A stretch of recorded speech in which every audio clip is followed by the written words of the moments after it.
Hey guys, this is Matt, and you're watching TV Punch for Sunday, October 18th, and today I'm going to be talking about Agents of S.H.I.E.L.D. Season 3, Episode 3, titled A Wanted Inhuman.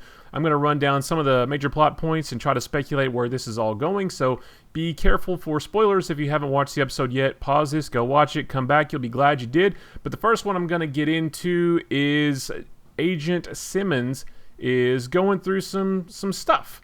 So we see her trying to get used to all her surroundings again, but basically what's happening is her body isn't used to the environment that she's in. They mention all these things that her inner ear is off. I mean, everything regarding her physiology, it's all out of whack because she was on that other planet or whatever it was for so long, and she's trying to get acclimated back to being on Earth. Originally, I kind of thought that maybe we were seeing like some latent inhuman abilities manifest themselves, and maybe this is it, but maybe it's not. So the way they portrayed this is she was very aware of her surroundings. So she was noticing or hearing even the smallest things, like if a cell phone would vibrate, it would really affect her. She would look at it and kind of cringe. It really looked to me like maybe she was developing some latent abilities, and I thought maybe it was some kind of heightened senses or some extrasensory awareness or something like that. That sounds almost Daredevil-y, which as I was watching it, I was thinking, how are they going to make this different? But later in the episode, I started sort of thinking maybe it's just that she was equating all of these different sounds and smells and whatever else there were to her time on that planet, and it was really sort of bothering her. And I think that may be more what it is. I thought it was interesting though, because she's going through, it's not the same, but the experience that she's having is similar to what Fitz was going through last season. I mentioned it before, where he went through this traumatic experience, and he spent an entire season trying to battle back to be the person that he was. And he did get there, but now we're seeing Simmons go through exactly the same thing. The circumstances around that were different, but we are seeing her try to deal with some of her own personal problems and trying to get back to the woman that she was. The biggest mystery that we got out of all this, though, was right at the very end of the episode, where she's talking to Bobby. Bobby walks into the lab and sees Simmons experimenting on the fragments of the monolith, which is now just in powder and rocks and things like that. Bobby assures her that the portal is never going to open again, but Simmons says it has to because I have to go back. Why does she have to go back? That's what's interesting. Is there something there that she was researching and she needs to find out? I kind of feel like right now she has to go back because she just has to know what it was.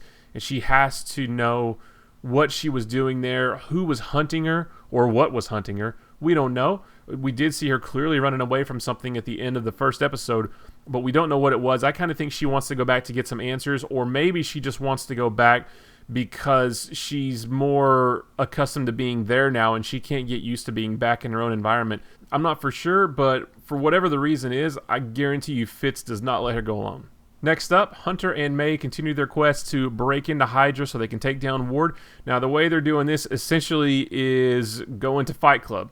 They don't mention Fight Club because, of course, you don't mention Fight Club. That's the number one rule. But in order to get in, you basically have to be the last guy standing. So Hunter and May meet up with an old friend of Hunter's. They say that they're trying to move some weapons, and in order to gain Hydra's trust so that they can sell these supposed weapons, Hunter has to go into a street brawl, basically. It literally is just like Fight Club. It's just a bare-knuckle, backroom kind of brawl. Hunter has to fight his old buddy. He gets the crap kicked out of him. I actually kind of thought Hunter was a little bit better of a fighter than this.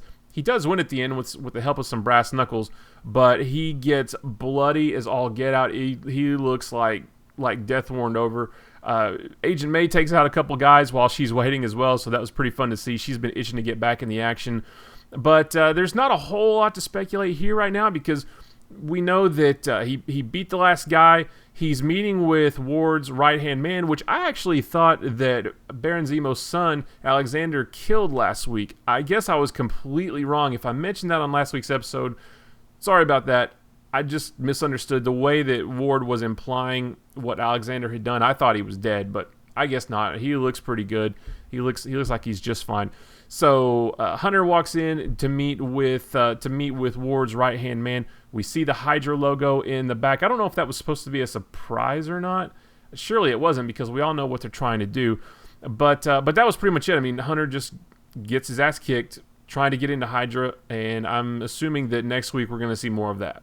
Up next, we see Lincoln getting hunted by the ATCU. So what they've done is, in order to draw him out and not give him any place to hide whatsoever, they've released his picture to the media. There's all these news outlets stating how Lincoln is a wanted man, and he's a criminal, and he's a killer, and he's dangerous. Lincoln's just trying to get his life back, and he has nowhere to go thanks to the ATCU releasing his picture to the press. Daisy does manage to track him down. She convinces him to go back with her. He says he doesn't want to work with S.H.I.E.L.D., but he will follow her back. But just then, the ATCU busts in. They're going to take him down. In the meantime, Coulson is meeting with Rosalind, and they're basically trying to make a deal about who's gonna get Lincoln. Coulson says he's not giving him up, but Rosalind reveals that she will do the same thing to Daisy, release her picture to the media, say that she's dangerous so that she has nowhere to go either, which at first I didn't really understand what the point of that was, but then if you really think about it, I mean, if you literally have nowhere to go, the press has a hold of this. It's everywhere. It's all over the news and the newspapers.